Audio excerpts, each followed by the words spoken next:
I'm here with Maggie from the State Library of New South Wales, and we're here to look at these amazing volumes by Celia Rosser, that wonderful botanical artist who created these over a period of 25 years.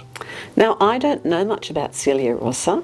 She began her botanical career quite early, in the 60s. In 1970, there were only 75 known Banksia species. And so these are what she's created. Okay. You can see here these wonderful illustrations, even right down to the individual hairs.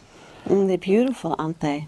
They really Beautiful, are. amazing details. These really are spectacular works, and the amount of work that went into them, it's no wonder it took her 25 years. Beautiful colours too of each of the individual leaves. Yeah, and as soon as this was published, the Yes. third volume, they discovered a 76th Banksia species, okay. a new one, and that they named after Celia Rosser. So it's Banksia rosserae. But it's not included in the volume. No, it just missed out, but she did produce, after the fact, she produced a set of illustrations of Banksia rosserae. This one here, I love the arrangement of the different Banksias. Yeah, I mean, she illustrates each Banksia species at the different stages of its life cycle throughout all the different seasons. Yeah. So here you see inflorescence, Yes. and then the dried inflorescence afterwards. You can see that here the seed pods are open. Yes. Yeah. Whereas down here, those seed pods are all closed. Yes, you can actually see the seed pods there in the green. Yes. And then here there's And each it's dried. stage of its development. Yeah, yeah.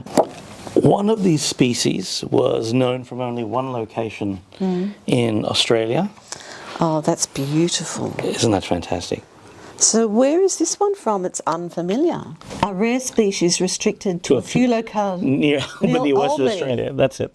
which is probably why we don't see it very often. No. Rose colour is just beautiful. Yeah, and you can see here, you have both the male and female inflorescences, and then you've got the dried cones left over from with the open seed pods. And I think that this size plate, I mean, that's why they created botanical art for these large size plates, because you exactly. can see so much detail. I'll Can I just say that this looks like a beanie? You know that fantastic... Yes. You know that... It knitted looks cap. like you've knitted it. Yeah. As I said, there were 75 species and 76 species in 2000, but in 2007, Yes. science, botany, located the genus Dryandra into the Banksia species. So all of a sudden, the Banksia species leapt from 76 to 170 species. So they moved a whole category of plant And into Banksia. This happens a lot in science, simply because of the new science of molecular investigation. Because science is obviously, never still. No, It no. continues to advance. And so that's what happens. Things get moved around, and it's really for our understanding as humans about how the natural world works and how it relates to each other. Here's Banksia serrata. I'm going to spin it around so that you can have a look at it. So look at that. Now, the reason why I love Banksia serrata is it's one of the first Banksias to be illustrated by Sidney Parkinson on the voyage with Cook and Banks. And in fact, it appears in Banks's Florilegium. I was going to ask, is Exactly. it in Banks's Florilegium? Absolutely. It's probably one of the more famous of the Banksia, or one of the plant images from Banks's Florilegium.